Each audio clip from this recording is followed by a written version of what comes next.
دوستو کہتے ہیں کہ لشکر اسلام منزل مقصود کی طرف روانہ ہوا اور حضرت ابوبکر صدیق رضی اللہ مع ہمراہیوں کے مدینہ طیبہ لوٹ آئے۔ یزید بن ابی سفیان مدینہ شریف سے ابھی تھوڑی ہی دور نکلے تھے کہ چلنے میں آپ نے بہت تیزی کی۔ رابعہ بن عامر نے اعتراض کیا اور کہا کہ حضرت ابوبکر صدیق رضی اللہ نے آپ کو آہستہ آہستہ چلنے کا حکم دیا تھا اور کہا تھا کہ چلنے میں زیادہ سختی نہ کرنا۔ اس کے جواب میں یزید بن ابی سفیان نے کہا کہ یہ صحیح ہے کہ حضرت ابوبکر صدیق رضی اللہ نے ہمیں یہی حکم دیا تھا، مگر جیسا کہ حضور والا نے ہمیں جنگ کی طرف روانہ فرمایا ہے، اسی طرح آگے پیچھے اور فوج بھی بھیجنے کا ارادہ رکھتے ہیں، اس لیے میں چاہتا ہوں کہ میں شام میں پہنچ کر سب سے پہلے سبقت کروں۔ ممکن ہے کہ دوسرے لشکر کے سامنے اور ملنے تک ہم کچھ فتح ہی حاصل کر لیں، جس سے ہمیں 3 طرح کے منافع ہو سکتے ہیں۔ اول، اللہ تبارک و تعالی اور اس کے رسول مقبول صلی اللہ علیہ وسلم کی رضامندی۔ دوسرا، اپنے خلیفہ کی خوشنودی۔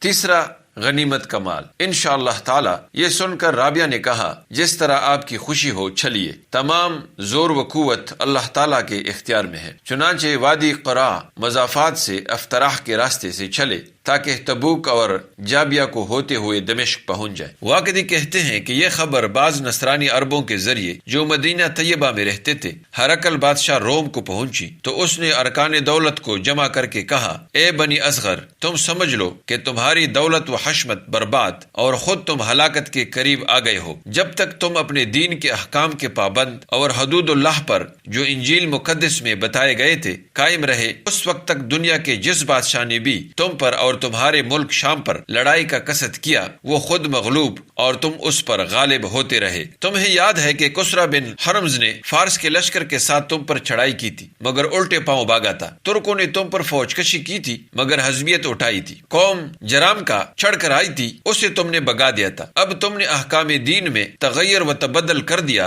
ظلم اختیار کر لیا، جس کی وجہ سے خدا کے مجرم بن گئے۔ اس پاداش میں خداوند تعالیٰ نے تم پر آج ایک ایسی قوم کو مسلط کر دیا جو کبھی کسی شمار و قطار میں بھی نہ تھی، اور اس سے زیادہ کوئی قوم ضعیف نہ تھی، جس کی طرف سے ہمارے دلوں میں کبھی خیال تک بھی نہیں گزرتا تھا کہ یہ ہمارے ساتھ ہمارے ہی ملک کے اوپر ہم سے کبھی لڑیں گے۔ یہ دراصل ان کو قحط اور بھوک نے یہاں تک پہنچایا اور ان کے پیغمبر کے خلیفہ نے انہیں یہاں تک بھیجا ہے کہ وہ ہمارا ملک ہم سے چھین کر ہمیں یہاں سے نکال دیں۔ اس کے بعد ہرقل نے جو کچھ جاسوسوں کے ذریعے سنا اور معلوم کیا تھا سب ان کے سامنے بیان کیا، جس کے جواب میں ارکان دولت نے یک زبان ہو کر کہا، آپ ہمیں ان کے مقابلے کے لیے روانہ کر دیجئے، وہ اپنی مراد میں کبھی کامیاب نہیں ہو سکتے۔ انہیں ان کے نبی کے شہر میں پہنچا کر ان کے کعبہ کی جڑیں تک اکھاڑ پھینکیں گے اور ان میں سے کسی ایک کو بھی نہیں چھوڑیں گے۔ بقیہ حصہ اگلے قسط میں انشاءاللہ۔